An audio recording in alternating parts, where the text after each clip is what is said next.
Bonjour Jean-Pierre Grimaud. Bonjour Stéphane, bonjour à tous. Merci d'être si nombreux présents aujourd'hui. Et comme c'est encore la saison, permettez-moi de vous présenter tous mes meilleurs vœux pour cette nouvelle année 2019. Je vous propose de vous asseoir, Jean-Pierre. Je le disais à l'instant, le thème de cette conférence, c'est la finance responsable a de l'avenir. Ce n'est pas une question, c'est une affirmation. D'où vous vient cette conviction?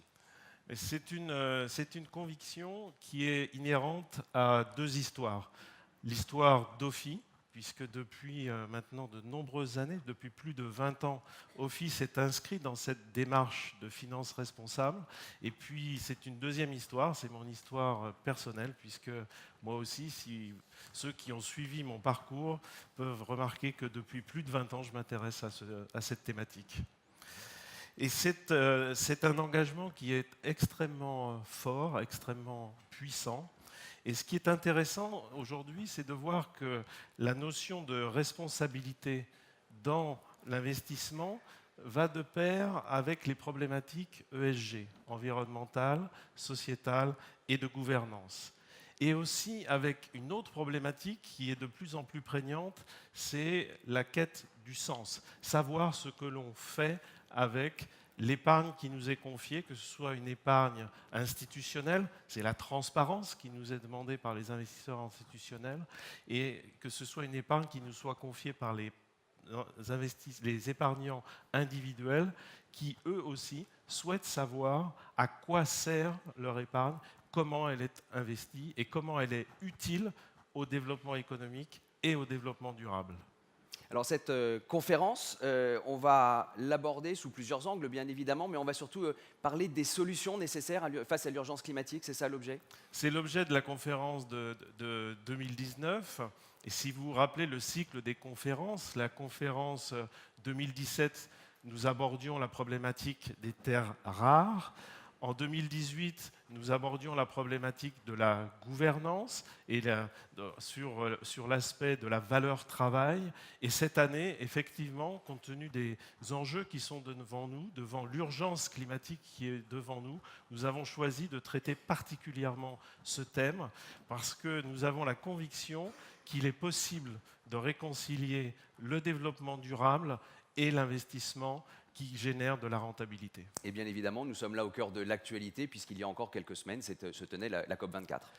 La COP24 qui a eu lieu en Pologne cette année a été l'occasion en particulier pour notre hôte d'aujourd'hui de mettre sur la table un certain nombre de propositions qui vont dans ce sens. La quête de sens dont vous parlez à l'instant, elle va de pair, j'imagine, évidemment, avec la notion des allocations également? Elle va de sens. La quête de sens va de pair avec cette problématique de l'investissement et cette problématique de la limitation des risques. C'est quelque chose aussi qui est nouveau, qui est introduit dans nos réflexions, c'est l'impact du risque climatique sur la stratégie, sur la valeur des entreprises. Et on a un exemple très récent, c'est il y a 2 jours ou 3 jours, cette société d'électricité californienne qui avait une capitalisation boursière à peu près équivalente à celle d'EDF et qui, suite aux incendies catastrophiques qu'il y a eu en Californie, eh bien, a fait faillite. Parce que cette urgence climatique était le point principal. Il y a tout juste un an, ici même, vous évoquiez les perspectives pour Ophi en 2018. Je les rappelle, c'était autour de 3 axes. Élargir la base de clientèle française et internationale, poursuivre votre engagement fort dans la finance responsable et enfin travailler sur les ruptures technologiques. Jean-Pierre Grimaud, un an après, quel bilan dressez-vous autour de ces 3 axes? Et plus largement, qu'est-ce que l'on doit retenir de l'année 2018 pour Ophi? Mais tout d'abord, un an après, je veux principalement saluer le travail de l'ensemble des équipes du groupe Ophi qui ont toutes été mobilisées sur ces choix stratégiques. Donc un grand merci à elles parce que nous avons des résultats tangibles et nombre d'actions ont été mises en place. En France, c'était l'enjeu, c'était la consolidation et le développement de notre base de clientèle institutionnelle et le développement de nouveaux services. Et c'est là où l'innovation et la technologie est entré en ligne puisque nous avons pu mettre en place un certain nombre de nouveaux services à destination de notre clientèle institutionnelle. L'autre enjeu, c'était le développement sur la clientèle individuelle avec la recherche d'une distribution multicanale. C'est quelque chose que nous avons fait, c'est quelque chose que nous poursuivons. À l'international, c'est le développement de notre base de clientèle institutionnelle et aussi de particuliers à l'international. Tout cela est en progrès, tout cela se poursuit et va dans la bonne direction. Est-ce qu'on peut dire aujourd'hui... Pardon, allez-y. Et cela est supporté par ce fameux engagement d'acteurs engagés dans la finance responsable dont on s'aperçoit aujourd'hui que cela devient quelque chose de naturel. Là où on pouvait apparaître comme des pionniers il y a une vingtaine d'années et ne pas intéresser un large public, aujourd'hui c'est quelque chose qui rentre dans les mœurs de l'investissement et donc nous en sommes très heureux parce qu'à la fois ça veut dire que nous avions raison, mais ça veut dire aussi que si nous souhaitons garder cette avance dans les idées, dans l'innovation, eh bien il faut que nous soyons déjà dans l'approche d'après. Et ce positionnement porteur de valeur, il traverse évidemment l'ensemble des entités du groupe. Et ça, c'est une particularité et un élément de très grande fierté pour moi, c'est qu'effectivement, cette notion de finance responsable traverse toutes les entités, toutes les expertises de gestion du groupe OFI, que ce soit OFI Asset Management ou l'ensemble des filiales du groupe OFI, Swen Capital Partners, ZenCap Asset Management, OFI Pierre et Infravia. Un mot sur l'innovation, parce qu'évidemment, tout ça, c'est aussi au cœur de votre réussite. Mais être responsable, c'est innover, c'est consacrer des investissements à l'innovation.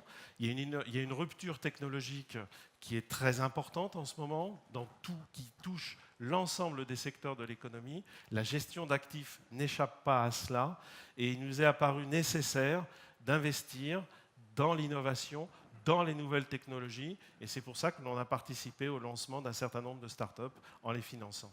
On peut dire que le bilan est riche cette année ? Le bilan est riche, et ça a demandé beaucoup d'efforts, beaucoup de travail, mais les premiers résultats sont là. Je le disais, il y a des résultats tangibles, et encore une fois, ces investissements s'inscrivent dans la durée. L'ensemble de cette conférence s'inscrit évidemment dans une actualité. On avait évoqué la COP24 il y a quelques instants. Dans la deuxième partie de la matinée, nous allons évoquer les sujets de géopolitique. Si on doit retenir quelques événements de 2018 et puis quelques perspectives de 2019 sur les événements géopolitiques et politiques, qu'est-ce qu'il y aurait à retenir comme impact pour votre environnement ? Moi, j'en retiens principalement 3 en 2018. La guerre commerciale entre les États-Unis et la Chine, qui a des impacts sur tous les secteurs d'activité. La hausse des taux d'intérêt aux États-Unis, qui change le paradigme et les interventions des banques centrales globalement. Et enfin, et c'est d'actualité, le Brexit. C'était d'actualité en 2018, c'est bien évidemment notre actualité, puisque vous le savez, hier soir, le Parlement britannique a rejeté à une très large majorité l'accord qui était proposé par Theresa May, et donc ça va nous poursuivre encore un petit peu pendant les jours qui viennent. Pour 2019, on amplifie tous les éléments de stratégie que l'on vient d'évoquer sur 2018 ? Pour 2019, il est clair que ça va être une année européenne. Encore une fois, le Brexit, on en parlera tout à l'heure. Et puis, nous avons les élections européennes qui arrivent très vite. C'est au mois de mai, vraisemblablement avec un Parlement européen qui sera d'une nature peut-être un peu bizarre et une Commission européenne renouvelée.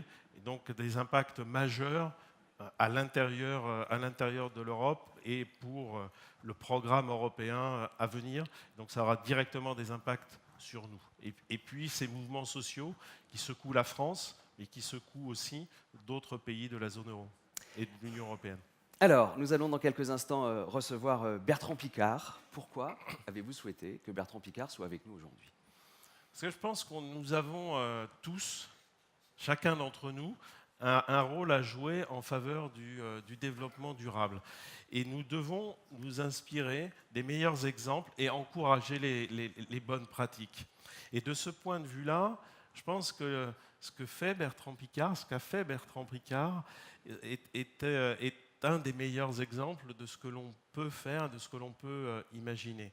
Outre le fait que ça soit un grand aventurier, c'est aussi quelqu'un qui est très engagé dans la lutte contre le réchauffement climatique et qui pose sur la table des solutions. Parce que trop souvent, on entend, mais c'est impossible, on ne peut pas réconcilier le développement durable et le développement économique. Eh bien, pour une fois, on a là quelqu'un qui a posé 1000 propositions sur la table pour montrer qu'il est possible de réconcilier le développement durable et le développement économique.